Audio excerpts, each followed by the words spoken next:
Water Commission meeting at Lahaina High School did not bring any more clarity to the community. In fact, it brought more confusion, and people left feeling like the real answers were not shared. And that's not to throw shade, yeah? The people that were presenting, they know their stuff, they know the science, and they have all the data. But translating that technical data into something that the community can understand isn't something that they're trained for. And that's exactly how people get pushed out of the process. Flood the room with data, deflect questions, and then hope the community just walks away. Uncle Kekai Keahi has been fighting for and advocating for water rights and streams for years. Almost like was kind of fluff to me, in a way, you know what I mean? You know, like plenty of the people that was there kind of knowledgeable already about everything that's going down, so I think it was almost like preaching to the choir, because a lot of us already know.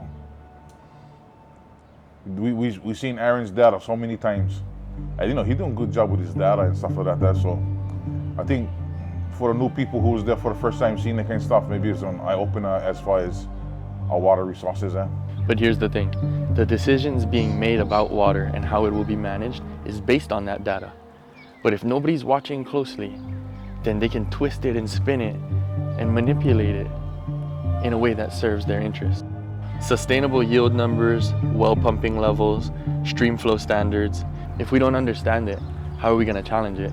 And if we don't challenge it, then we lose by default. Of course, you get people who've been in the movement for a while, so they're going to ask the right questions, the hard questions, and so you've seen some of those, and then you've seen some questions where you can tell some people is there maybe for the first time learning a lot of this information. But I think as much people we turn out to these water resource meetings, I think the knowledge and the information and the data on our water resources on the west side over here is not as widespread as we might think, I guess. You know what I mean? Because we still get people, locals now, putting in swimming pools.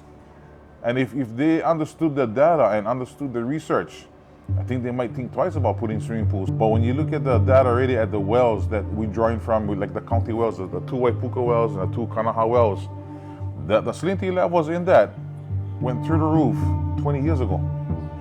Or maybe even before that.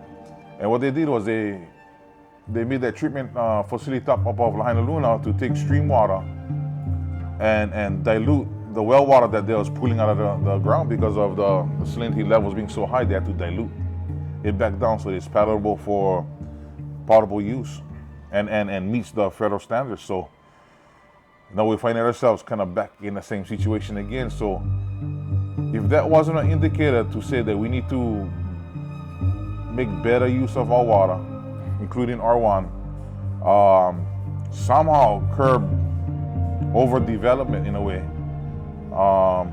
and also bringing the private purveyors control over 77% of our water back into public use so that we can have a more equitable use of water. That was the indicator back then already, and we failed to you know, make use of that data, and we find ourselves in even a worse situation today. As a community member, for the first time learning about these things, you're gonna start thinking that, oh, okay, so these private players get total control and we cannot do nothing about them, kind of deal. So they kind of like, you know, if you wanted to make a difference and you're hearing that, you kind of be like, well, okay, we cannot do nothing then. And so you kind of give up on the whole issue. But if you understood what the law says, he's like, oh no, we actually get rights and the commission has authority, so we should be pushing more for the commission to do something about the allocation of water. The point is to educate everybody, to let them know, and I guess there's a point where we need to be afraid, basically, as far as our water resources and whether we're going to be able to live here or not. Because if we don't understand the process, we cannot be there to fight for the future. On April 28th, it all comes back to the table, and this time, we're not walking in blind. We're showing up informed, asking real questions, and refusing to be ignored. So mark the date, April 28th, Lahaina Civic Center. See you there.